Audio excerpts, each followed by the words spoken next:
अस्सलाम वालेकुम स्टूडेंट्स, कैसे हैं आप सब।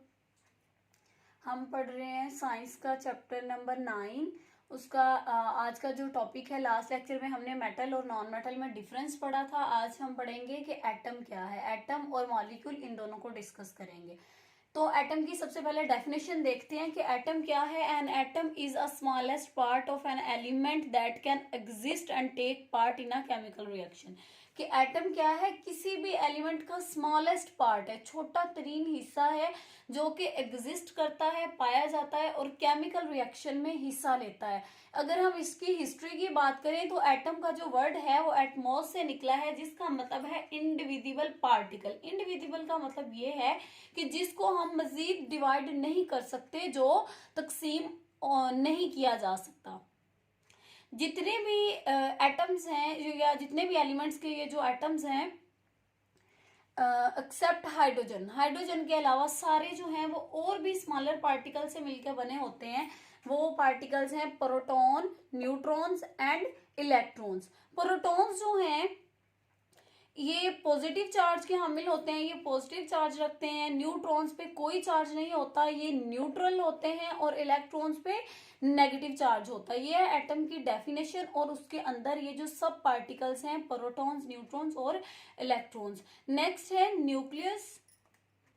न्यूक्लियस की डेफिनेशन क्या है कि जो प्रोटॉन्स और न्यूट्रॉन्स हैं वो एटम के सेंटर में मतलब टुगेदर हुए होते हैं, इकट्ठे पैक हुए होते हैं, तो उसको हम कहते हैं न्यूक्लियस। और इलेक्ट्रॉन क्लाउड जो है, ये भी इंपॉर्टेंट डेफिनेशन है, a group of electron circulating around the nucleus. के न्यूक्लियस के इर्द गिर्द जो इलेक्ट्रॉन्स का ग्रुप सर्कुलेट कर रहा है वो है इलेक्ट्रॉन क्लाउड हर एटम में। और ये है एक नेक्स्ट, ये जो हम बात करने जा रहे हैं बड़ी इंपॉर्टेंट है, इसको आप लोगों ने वो भूलना नहीं है कि हर एटम जो है उसके नंबर ऑफ, जितने नंबर ऑफ प्रोटॉन्स होंगे उतने ही उसके पास इलेक्ट्रॉन्स होंगे। यानी नंबर ऑफ प्रोटॉन्स और इलेक्ट्रॉन्स जो हैं हर एटम में सेम होंगे, लेकिन जो न्यूट्रॉन्स हैं उनकी जो तादाद है वो वेरी कर सकती है।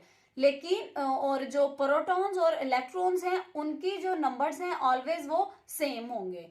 अब हम इलेक्ट्रॉन्स ड्रा करते हैं कि किस तरह किसी एटम को, किसी भी एलिमेंट के एटम्स को हम किस तरह ड्रा कर सकते हैं।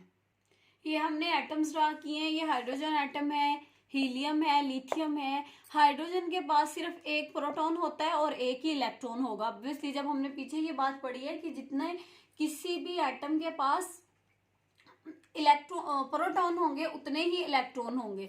इसी तरह नेक्स्ट हीलियम है। हीलियम के पास 2 प्रोटॉन होते हैं, यानी हीलियम के वैलेंस शेल में 2 इलेक्ट्रॉन होते हैं और 2 ही प्रोटॉन होते हैं और 2 ही न्यूट्रॉन होते हैं। लिथियम जो है इसके पहले शेल में 2 इलेक्ट्रॉन है और दूसरे शेल में 1 इलेक्ट्रॉन है। और लिथियम हैज 3 प्रोटॉन्स। टोटल कितने हुए, 2 पहले शेल में और 1 दूसरे शेल में, तो 3 इलेक्ट्रॉन हो गए।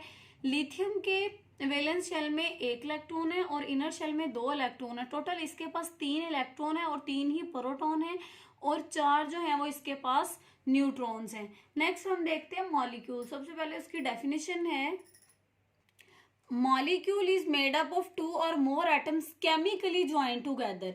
कि मॉलिक्यूल जो है वो 2 या 2 से ज्यादा एटम से मिलकर बना हुआ है, जो कि केमिकली यानी कीमियाई तौर पर आपस में वो जुड़े हुए हैं।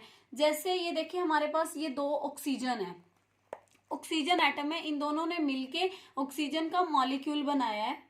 ये ऑक्सीजन का मॉलिक्यूल है O2। ये किस तरह बना है कि 2 ऑक्सीजन एटम्स जो हैं वो आपस में जब मिलते हैं तो एक ऑक्सीजन का मॉलिक्यूल बनता है। इसी तरह जब हाइड्रोजन के 2 एटम्स हैं वो क्या होगा कि ऑक्सीजन के साथ, 1 ऑक्सीजन के साथ कंबाइन होंगे तो वो वाटर मॉलिक्यूल बनाएंगे। वाटर मॉलिक्यूल का फॉर्मूला है H2O। नेक्स्ट आता है कंपाउंड। कंपाउंड्स किस तरह बनते हैं कि जब मॉलिक्यूल्स जो हैं वो कंबाइन होते हैं तो फिर कंपाउंड्स बनते हैं। वो हम नेक्स्ट लेक्चर में डिस्कस करेंगे। अपना ख्याल रखिएगा। अल्लाह हाफिज।